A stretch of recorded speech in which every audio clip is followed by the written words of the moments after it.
Bigfoot, last year's American champion. Welcome, ladies and gentlemen, to the Kingdome in Seattle, Washington. I'm Brett Kepner, and we're just about ready to kick off the season-opening mud racing championship in the Great Northwest. No less than 24 of both the United States and Canada's finest 80-foot mud racers are ready to do battle in one of the largest events of the season.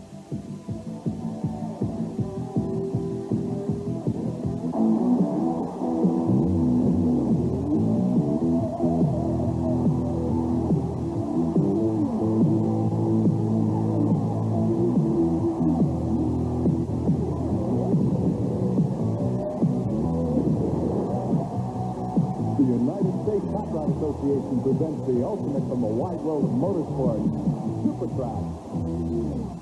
Welcome, everybody, to the St. Paul Civic Center in St. Paul, Minnesota, as we get ready for what should be one of the more unusual U.S.HRA Association monster truck competitions ever held. It'll be double elimination and side-by-side qualifying. Kid Waring in the Thunder Chicken Chevy in Veneer Lane takes on the Minnesota home state favorite, Jim Thomas and the Barely Tame Ford. They lead the line side-by-side in qualifying on a 150-foot straight-line course. It'll be Waring at 5.03 seconds in the yellow Chevrolet. But the Minnesota Ford will take the pole as we see the replay at 4.66 seconds.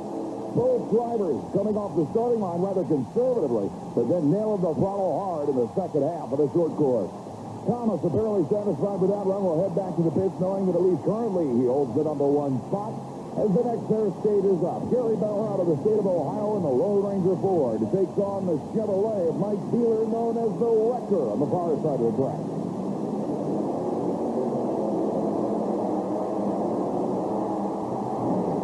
Bauer takes a rough landing, but it looks like the Wrecker got to the finish line first via lap time for the Lone Ranger. 5 seconds flat, 4.19 seconds in the far lane for Beeler's Wrecker. You can see Beeler gets the whole shot almost immediately and puts a solid clutch rank on the Ohio Ford at the finish line. The mark to beat still remains 4.19 seconds by Mike Beeler as the next pair pulls up. Larry Tour's Hercules Chevrolet in the near lane and Minnesota's Gardenia on the far side. Tour's heavyweight Hercules actually gave the Master of Disaster a decent run for his money, as we see again. Gardenia leads the line well, but the heavyweight from Pennsylvania right with him in the near lane. Hercules at 4.46 seconds will take the number 3 spot. 4.34 for the Master of Disaster gives hometown favorite Spanius the number 2 position. Right now it's time for the crunch of the week. It was in Kalamazoo, Michigan that Rob Lithgow, the USA 1, took on Dave Morrison, the equalizer. At the finish line, the USA 1 Chevy was a clear winner. He landed beautifully and was almost headed for the winner's circle when something broke in the steering, and Lithgow went upside down in front of a packed house.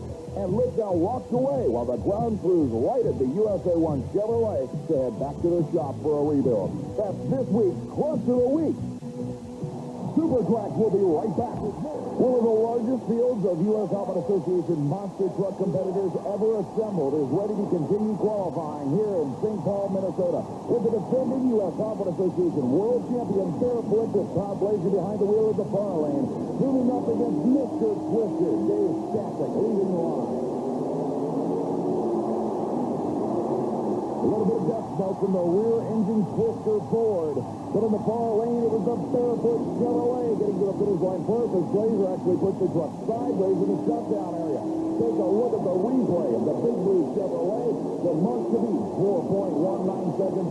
Blazer takes a bad hop, loses parts on the landing, and runs 4.57 seconds. The Twister at 4.66 seconds in an incredibly close race. Right now, Chris Chapman has Rob Fuchs down on the floor. Trying to defraud Barefoot will be driver Rob Fuchs in his Big Red Monster, First Blood. First Blood has the noteworthy distinction of being the first rubber-tired truck to beat Bigfoot's fast-track tank. Fuchs at 29 gave up a very lucrative career to become a monster truck driver, and Rob's joining us right now to explain what was it you were into prior to getting into this business. I was a manufacturing engineer. Now, I would think, with what little knowledge I have about your profession, that it would probably pay a little bit better than this stuff.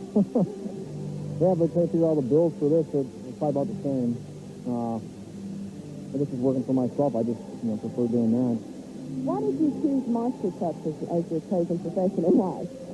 I've always had big street trucks ever since I really had a driver's license, and the bumper law hypes just out of control, and it's to the point where I got arrested every time, or a ticket every time I pull out of my driveway.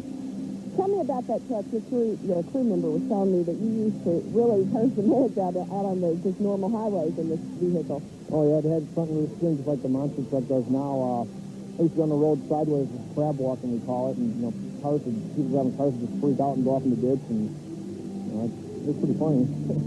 Rob, what type of strategy do you take to the line monster truck racing? It all depends on the type of course we're running tonight. This is being a straight line with just a little jump in front of the cars.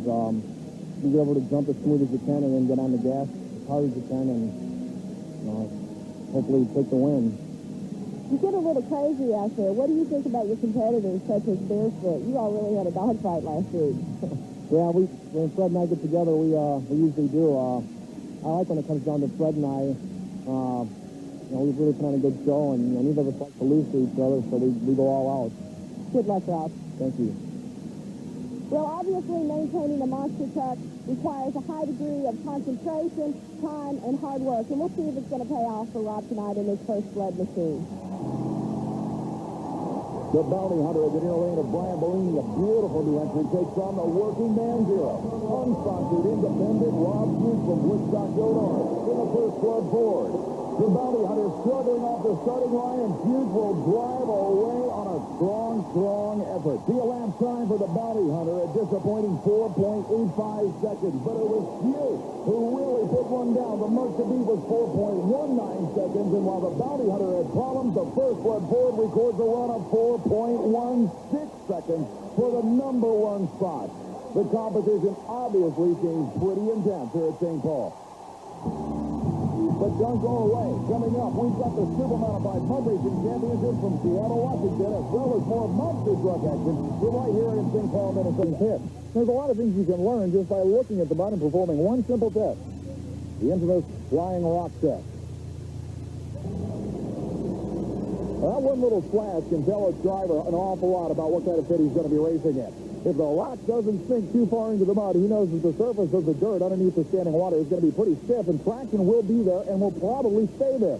Here in the northwestern part of the country, we've got a very sandy type of silt that makes it awfully messy, but traction usually sticks around on the starting line longer than other places. However, the one thing to watch, because of that grainy texture, it's going to be awfully difficult to stop these machines at 70 miles an hour in an 80-foot distance. And remember, they go past that disqualification marker, their history. And the very first pair of drivers is up, and in the near lane is one of 3 different female campaigners here at the Kingdom.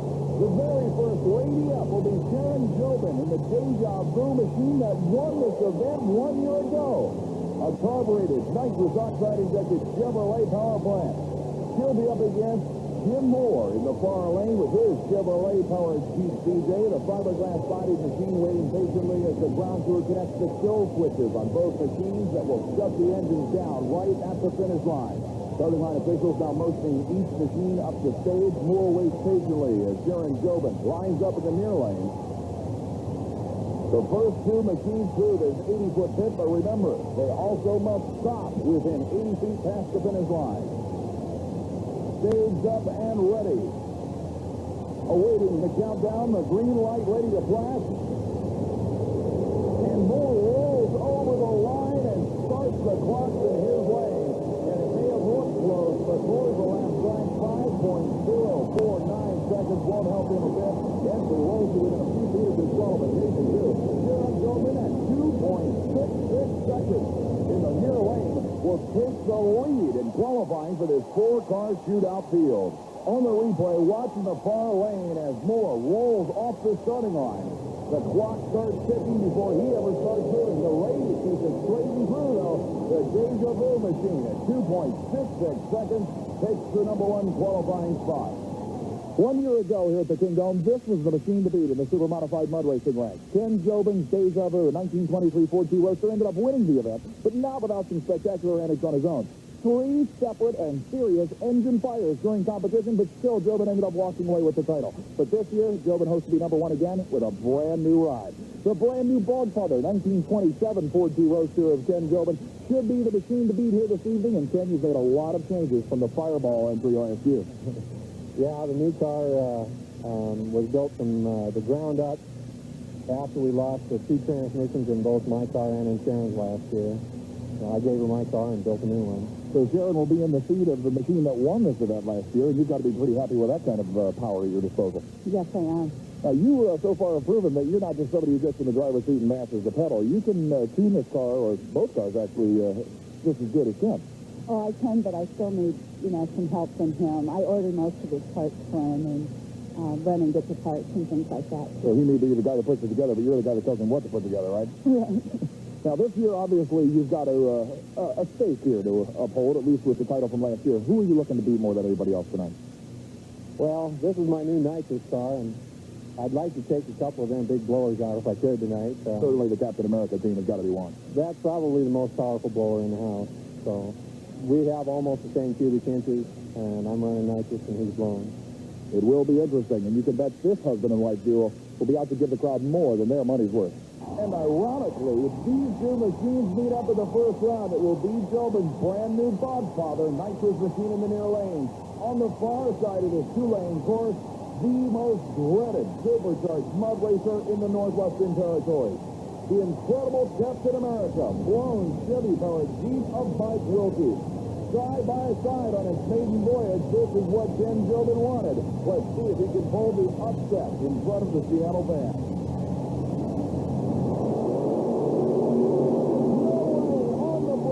Wilkie stops the Captain America in time, and the lap time for the red, white, and blue fiberglass funny car, a new track record, 2.09 seconds for the number 1 qualifying spot. Jobin not far behind at all at 2.44 seconds. An excellent debut for the beautiful new silver entry of the Jobin family. But Wilkie proves once again that his dominance is far from over in this super-modified mud racing category. Jobin purges the nitrous system as he shuts down the engine. Watch the replay as the Captain America machine gets immediately up on the mud and thunders through at 2.09 for the number 1 spot. Harold Chamblin in the far lane, the Big Daddy's toy, supercharged altered wheelbase seat. Near lane, Russ Eggers, sideways and through the finish line. Pole for Chamblin. That will be a disqualification. But meanwhile, in the near lane, Eggers is still trying to make it to the finish line, and he does. Believe it or not, Eggers will get the official win with a lap time of 12.62 seconds, while Chamblin, still sitting in the smoldering remains of the Big Daddy's toy, will receive a disqualification for taking down the finish line markers. The ground crew removing the markers from literally underneath the machine. Chamblin does everything he can to get the mud out of his eyes. While Eggers' jumping jack glass machine certainly didn't produce any world record of last time, he'll actually be posted in the qualified field for that effort. The toughest part for Harold Chamblin to face is the fact that the lap time on his run, 2.44 seconds, would have tied him with the second quickest qualifier in the field so far. But not only do you have to keep it straight and in bounds in the shutdown area, you have to keep it straight during the initial 80 feet of acceleration as well. And after taking down the poles, he'll head back to the pit area. Pulling onto the starting line, Mike Morrison, the beautiful Sweet Revenge 1932 Ford 5-window coupe with carbureted Chevrolet pellets. In the other lane, it will be the other half of the Wilkie's racing family. You just got a chance to see Mike Wilkie's Captain America supercharged Jeep. Coming up next in the far lane, it'll be his wife, Terry Wilkie, a past winner of this event 2 years ago, in fact, at the wheel of the Captain America Jeep. This is her brand new, fuel-injected GCJ funny car, pulling the line to the far lane. Right now, you must go quicker than 2.66 seconds to qualify for this field. Karen Jobin arms outstretched as the ground crew connects the kill switch. She's showing the starting line crew she's not touching any controls while they hook up the cable that will kill the motor at the finish line. A tremendous hold shot from Morrison. The lady gets sideways at the finish line, and it was a wheel-to-wheel battle.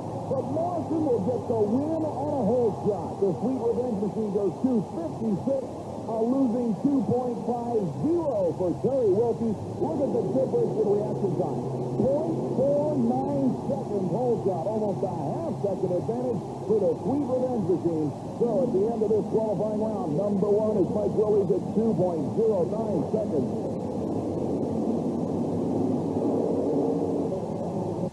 But right now, it's time for this week's Power Drive. It was at the Tampa Stadium in Tampa, Florida, that the diminutive daughter of world land speed record and pulling world great Art Arfon, Dusty Arfon, took her twin-engine, jet-powered two-wheel drive tractor out on the first pull of the night with this incredible full pull at 50,000 pounds. The lady proved later on with a runner-up that evening to her father that she can battle with the best of them. That's this week's Power Drive. Just a few moments. Super Trax continues his seconds just to qualify for a four-car field. The four quickest drivers at the end of this qualifying round will return to battle for the championship. You want to talk about beautiful rides? Here's the brand new Whiskey Business Machine, campaigned by Roger Bozell. He has been a long-time campaigner in this particular part of the country, and there's an attendee at this event each and every season. And the other side of the racetrack is indeed one of three different female drivers campaigning here this weekend. This is Deb Linville. The Midnight Madness entry in the far lane lines up against Bozell's brand new all-fiberglass GTJ funny car called Whiskey Business. The difference here is the fact that the lady in the far lane utilizes a supercharged engine. Bozell relies on nitrous oxide injection to feed his Chevrolet power plant. Takes a run of 2.56 seconds to qualify.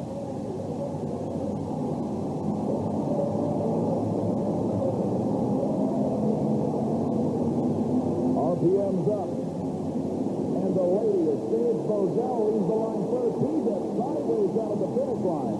But it looks like Bozell may have started the clock before he actually began moving. You can see the nose of this beautiful turquoise machine roll over the starting line, and the elapsed time reflects it. 3:16 for Bozell's Whiskey Business, but it's the lady who unloads a beauty. 2.42 seconds for Deb Linville. The lady will qualify number 2 in the field right now, behind Mike Wilkie's in the Captain America Jeep. But it was actually this guy who had a plenty tough job on that particular 3-second run, just trying to keep it inbound. As the ground crew gets ready to hook things up, take a look at the replay. On the right-hand side is Bozell, who takes a hard right-hand hook towards the finish line pole. He manages to keep it inbound, but it was that roll on the starting line that cost him precious time. In the meantime, watch the far side. Deb Linville stages properly and leads on a beautiful run that actually was 0.3 of a second quicker off the starting line than Roger Bozell. This time around, moving up, it'll be Mark Saunders and Gary Pierce. Saunders will be in the Mud Butcher, one of the very last of a very, very popular breed of mud racing body styles back in the early 1980s, when this sport was first turned into a national championship competition by the USHRA Association. The 1967 Ford Bronco, one of the original all-wheel drive off-road and on-road machines, produced by an American manufacturer. He'll be up against Gary Pierce in the far lane. The Boggy Man, fiberglass GTJ with carbureted Chevrolet motivation. The starting line officials asking for the visors to come down. Now the Christmas tree countdown begins and goes to green. And both drivers experience problems. Pierce is on the brake hard, trying to keep it in bounds. In the meantime, major problems for Saunders and the big Ford Bronco. His elapsed time will not be anything less than 6.43 seconds. While in the other lane, Pierce records an elapsed time of 2.75 seconds. That will also miss qualifying for this field. You have to go quicker right now than 2.50 seconds to get into the program. And Pierce receives the word that he won't be a part of the final starting field. It looks like Pierce's machine actually ran into motor problems just before the finish line. But it was nothing compared to the nightmare Saunders was going through in the four-wheel drive Ford. From a head-on angle, you can see that Pierce did everything he could, while Saunders literally had to bag a lunch to complete his run. Without a doubt, super-modified mud racing has geared itself towards smaller, lighter vehicles, and the full-body pickup truck is almost a thing of the past. So there's one man who will be battling the lightweight machines with one of the last full-size trucks in the business. Tom Nitrous is also one of the only Canadian competitors in the sport. In fact, you're the only guy from up north here this weekend, Tom. How does it make you really push that much harder when you come down and battle against the Americans? Yeah, definitely makes me push harder. It's something that you really look forward to today. Yeah, it's a lot of fun down here, very good competition. Well, you're driving a machine that is as good a vehicle here as you are from the rest of the drivers in that it's Ford-powered. It's a supercharged Ford. Nobody does anymore. How does such a big run? Well, I don't know. It's tried more than anything. It's like the big full truck out there. That's right. Well, without a doubt, there will be more than a few Canadians here in the Kingdom, and this is the man that they'll be on their feet for.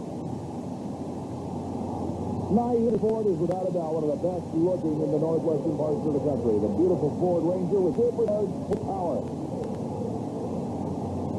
Lines up alongside Jim Kimball, a veteran racer from here in the Northwest, and the Eagles Nest Chevy-powered Jeep.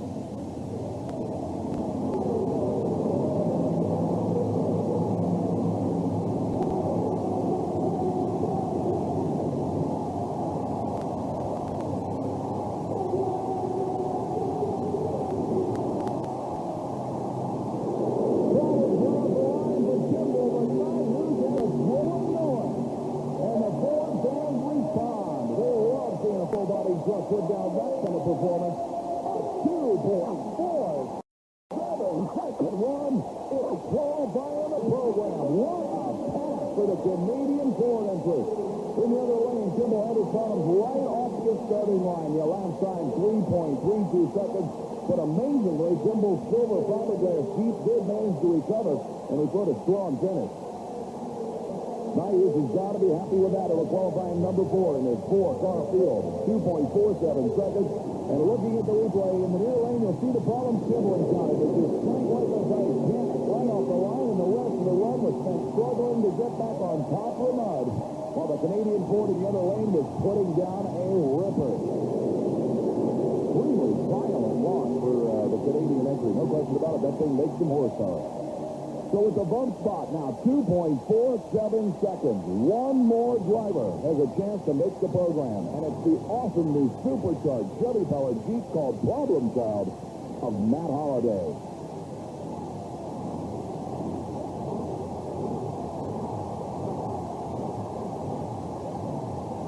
You can see the full suspension on this 1,500 horsepower small block Chevy. As Holliday rolls to the beams, it'll be one man against the clock. He must go quicker than 2.47 seconds to gain a spot in a Camel 4-car shootout.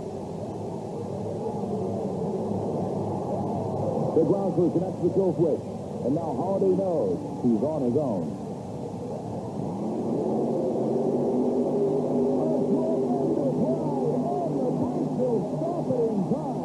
Was it quicker than the 247 he needed to qualify? 2.09 seconds. That will give him the number 2 spot, literally playing the quickest run in the history of the Seattle Kingdom. An exceptional run will put Holliday in the 4-car Camel shootout under pressure. He delivers the goods. He gets the word, and he knows he's in the program. And now has to head back to refuel and get ready for the final. Literally a textbook pass. That is the way it's supposed to be done. Track record time, stopping within the required distance, staying on top of the mud, and straight as an arrow. You'll notice that even though the car is attracted to the ruts in the center of the lane, Holliday does an amazing job of keeping that car straight while it's starting to drop into those holes. The crowd loves it, and the final qualified field includes Mike Oakey's Captain America and Holliday's Problem Child at 209, followed by the ladies, Deb Linville and Ken Jobin, defending champ of a brand new machine, number 4. But stay with us, because when we come back, we've not only got the Camel Mud Racing Shootout, we've got monster truck action from St. Paul, Minnesota, that the Barefoot machine will be unable to return for this unique double elimination first round. Here's Rob Hughes in the first blood Ford, the low qualifier, who will receive a bye run because of Barefoot's breakage problem. A tough break for the World Championship team, but this young man is definitely on his way to his top first win of the season in the incredible Ford from Illinois. Hughes will head back to the pits as the first side-by-side battle pulls to the line. Doug Spanier in the far lane to Minnesota master of disaster Chevy, and Jim Rose in the Thunder ticket. A lot of jet smoke from the yellow Chevy S10, and an incredibly rough ride in the far lane. Chris Spanier wants the master of disaster machine. He hits the cars at a huge bounce at the finish line with the jet smoke already selling the fee for the Thunder ticket machine with a truck length difference at the finish line. The bounty hunter moves it to the starting line. Brian Bellini and the Mr. Twister of Dave Stasic leave the line, but something goes wrong with Bellini's entry, while the Twister apparently is killing the motor throughout the entire course. The bounty hunter machine finally leaves the starting line. Remember, in this double elimination round, he will probably be back for the second round as he has to lose twice before that quarterfinal in order to be completely out of this competition. In the meantime, Stasic has some work to do. Larry Tura in the Hercules heavyweight. In the near lane, moves it up against Mike Beeler's surprising record. This is the truck that held the number one spot in qualifying for the last run. A slight hole shot for the record, but look at Tura coming on. An incredibly close battle. Once again, you see the hole shot by Beeler, but watch his finish. It's the record by a matter of inches. An incredible job by Beeler. He is having one of his best nights ever. And obviously has got to be elated with the performance of the truck, even though obviously his win was a close one at best. This time around, Jim Thomas and the barely came forward in the near lane against one of the original mini monsters out of the state of Ohio, Jerry Bauer and the Lone Ranger. Bauer gives the Ford a run for its money, but it'll be the barely came Minnesota entry. Thomas advances on the replay. You could see Bauer getting a whole shot. It was a matter of driving around the Blackwell Ranger for the barely team entry in order to gain the victory. Thomas will advance to the second round with no losses on his record yet, but Bauer will get a chance to return. Remember, in this rare double elimination round of competition, you've got to lose twice. Along with more of monster truck competition, we've still got the Super Modified Mud Racing Shootout. Stay with us.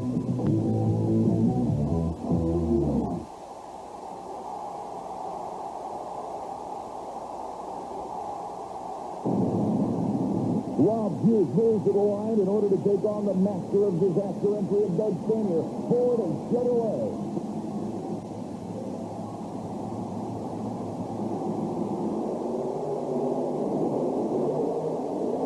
Sideways almost off the course, but he'll take the win nonetheless as Firestone showed defeat on the starting line for Spanier. Watch this run, sideways in the air, a rough sideways landing, but Hughes keeps the first blood machine under control.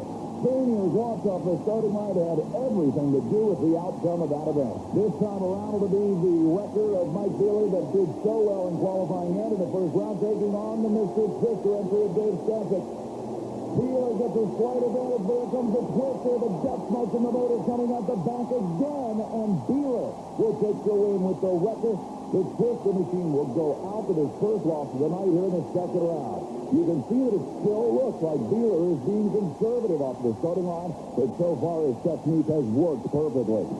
Beeler will head back to the pits to prepare for the semifinals. Meanwhile, Jim Thomas in a barely tamed Ford moves it up to the starting line. His opponent, no one. He'll get a single run because of the absence of the barefoot entry. And Thomas will solo into the semifinal round. The rear end taking up plenty hard as the truck cars are getting landed treacherous in the left-hand lane. Take a look from a head-on angle. Watch the rear end. A big kick up and sideways. Thomas probably had no idea what was going on there. Meanwhile, it'll be the Hercules heavyweight of Larry Tura from Pennsylvania and the bounty hunter of Dave Bellini. And we've got another incredible close race. Tura, who lost the close one in the first round, will advance this time around. Remember, here in the second round, you've got to keep on winning. Only the first round had that rare double elimination format. Tura getting airborne, also going into a couple of nosedives in the shutdown area, but he will advance to the semifinal round with a beautiful new Chevrolet that actually went out in round number one. Here at the St. Paul, Minnesota Civic Center, we are down to the final four. Drivers who have already survived 3 rounds of competition going into their 4th now. And we are back to win or lose side-by-side monster truck racing.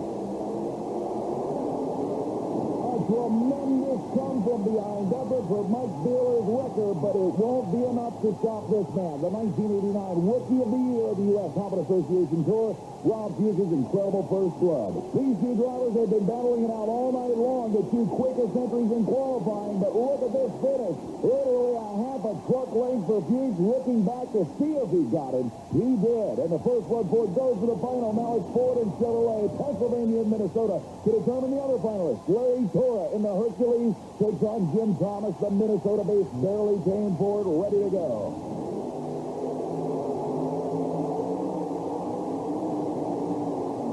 Another incredibly close battle. There is no question that Larry Tora's Hercules has had 3 of the roughest side-by-side racing of the night. Every single match he competed in was nearly dead even. Leaving the starting line, the truck put up a lot of smoke, but for the first time, the truck stayed relatively level at the finish line without nosediving. And again, by a matter of a couple of feet, Larry Tora's Hercules Chevy moves to its first final round of the 1991 U.S. Hobbit Association Monster Truck Challenge Series. Along with more monster truck competition, we're back in Seattle, Washington, and here at the Kingdome, 40,000 race fans are ready to see the 4 quickest machines in the history of this event battle it out for the Camel Super Modified Mud Racing title. In the far lane, it's the #1 qualifier, new track record holder Mike Wilkes at 2.09 seconds. He'll be up against the Midnight Madness entry of Deb Linville.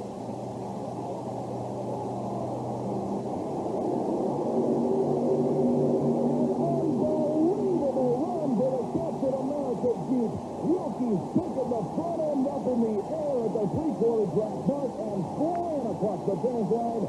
The Lady Deb Linville runs in the palms and fails to complete the run. The lap time for the Captain America Jeep, 1.97 seconds. The first one ever under 2 seconds flat here in Seattle. Absolutely incredible pass. And obviously disappointed Deb Linville sits at about the 60-foot mark. Something in the drivetrain going away in the Midnight Madness Supercharged Jeep that performed so well in qualifying. She is obviously upset about the performance encountered here in the final round. But certainly most of the crowd was watching the run in the other lane. Absolutely incredible effort from Mike Wilkes as he once again tries to retain the domination that the Captain America Jeep enjoyed for so many years in this part of the country. As Deb Linville awaits the ground crew for a tow out of the pit, we'll take a look. A look at probably one of the most incredible mud runs of the year so far. On what is always a tricky course, yanking the front wheels in the air and recording a 1.97-second run. This, my friends, on a track that had a previous record in the 2.7-second range. Stopping it with plenty of room to spare. An amazing effort. You are the first man in the Northwest to cover an 80-foot mud pit in under 2 seconds. Ladies and gentlemen, that deserves a round of applause. Washington's own Mike Wilkes, the first man ever under 2 flat here at the Kingdome. You told us before the event you were just going to do whatever you had to do. I think a lot of people are surprised at how this track is hooking up. You will admit that very seldom does the track get quicker in the second round. Yeah, there's a lot of good hookup there. It pulls really good. Well, it was storming. You got it stopped in time. You shut it off right at the finish line, but it was flowing hard all the way. Yeah, well, things went my way, and I managed to pull it off. I got to tell you this much. You saw Matt Holliday tie your track record of 209 in the qualifying round. Because he had the power to break into the sub-2-second club like you just did. Oh, yeah, for sure. He's running really good now. He's fast. Well, congratulations on being the first one to do it. If nothing else, you deserve it. Thanks, Well, Wilkes obviously does not believe it's over. Not only can Matt Holliday run the number, but we still don't really know just how much power the new Godfather has. In the right-hand lane, Ken Gilbin who debuted this machine and qualified on its maiden voyage at 2.44 seconds, now lines up against this man, the guy who ran 2:09, right alongside the incredible Captain America team in the first round of qualifying. Holiday supercharged entry, the exact type of motor that Jobin stated earlier he wanted to beat, his nitrous oxide injected machine. Utilizing basically the same engine size, around 500 cubic inches as most of the other competitors. Jobin appears calm, talking with the starting line officials as they get ready to clear the top end of the track. They're still trying to patch up some of the rust left from Deb Linville down on the top end of the track. And then Holiday's crew is ready to refire. The crewman, with a squeezed bottle of fuel, primes the fuel injector, and Holiday fires up this supercharged problem child. One run left in this event, and the mark to beat is the quickest run in the history of this championship battle.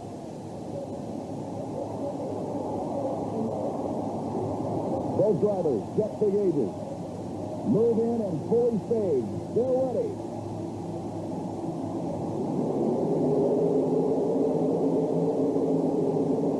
Problems for Holiday. Jobin takes the throw, but it appeared the car may have spun the tires pretty heavily on the starting line. And that has become a problem with the nitrous oxide injected machines on wet surfaces.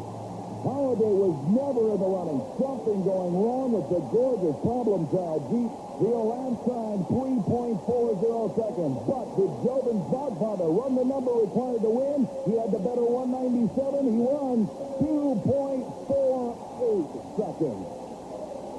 And Jobin responds, as you might expect, with disappointment. We take a look at the replay. I think you'll see that right off the starting line, the Bogfather machine ran into tire spin problems. And if you look at the tires in this shot, you can see that Jobin uses an unusual cut design on these tires. Remember, under USHRA Association rules, they've got to be street legal DOT tires, but you can change the tread. And you can see the tire spin problem on the line that killed Jobin's chances of winning this event for the second consecutive year. Even bigger problems for Holiday as his problem child becomes just that. Neither driver able to gain the traction they needed. So Mike Wilkie's wins with the first ever sub-2-second run in Seattle mud racing history. It's time for the showdown between Ford and Chevrolet here at the St. Paul Civic Center in Minnesota. Rob Hughes and the first blood Ford takes on first-time finalist this season, Larry Cora and the incredible Hercules Chevrolet. This should be an incredible battle. They lead the starting line of the whole time going to the board. Cora tries to make a difference, but can't do it. Bouncing all over the shutdown area. Rob Hughes wins it for the Ford fans with this picture perfectly. Probably the most clean run that he's made all throughout the event after qualifying number one in the field. Hughes goes on in a double elimination showdown to win here at the St. Paul Civic Center in front of, obviously, a payload crowd of fans.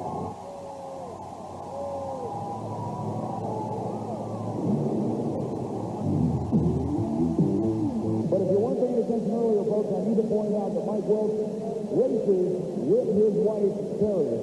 And this, along with the Jobin family, is one of the very few husband and wife racing teams in the sport. And Mike, it was a tremendous job tonight all the way around. You just probably couldn't have done any better. That's right. He was that good for me. I'm happy.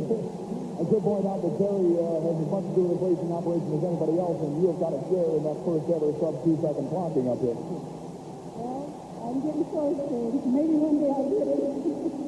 You said that you've only ever beat him one time in side-by-side racing, right? Yeah, that was this summer. Well, I have to wait till next year for the Kingdom, but I just wanted to bring out both of you to let the crowd show you, show the crowd that this indeed was a family effort. Congratulations on your third win here. Congratulations, Terry, on debuting the new car. Ladies and gentlemen, Washington's own Terry and Mike Wilk, your winner, new track record holder here at the Kingdom. And here's the run to make Northwest mud racing history.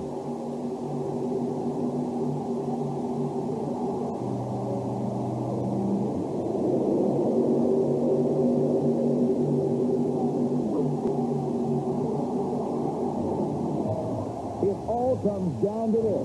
An incredible final round. Despite the brutal ride in inside the cockpit. It was great horsepower and driving talent that won this event.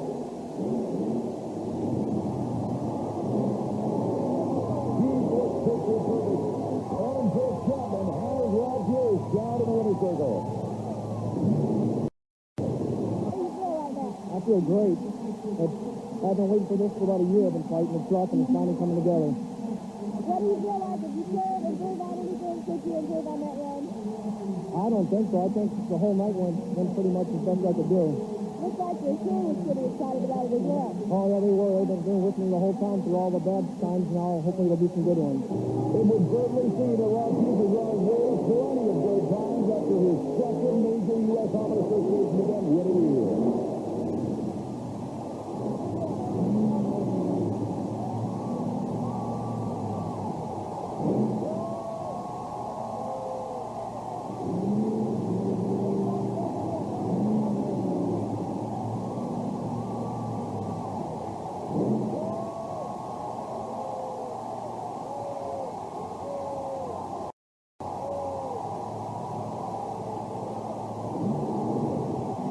That's all from the St. Paul Civic Center in Minnesota. I'm Chris Chapman. Good night and get lucky. The fans of the Great Northwest finally got what they were looking for. The first run ever under 2 seconds flat by eventual winner Mike Wilson, the incredible Captain America Jeep, his third championship at this event now.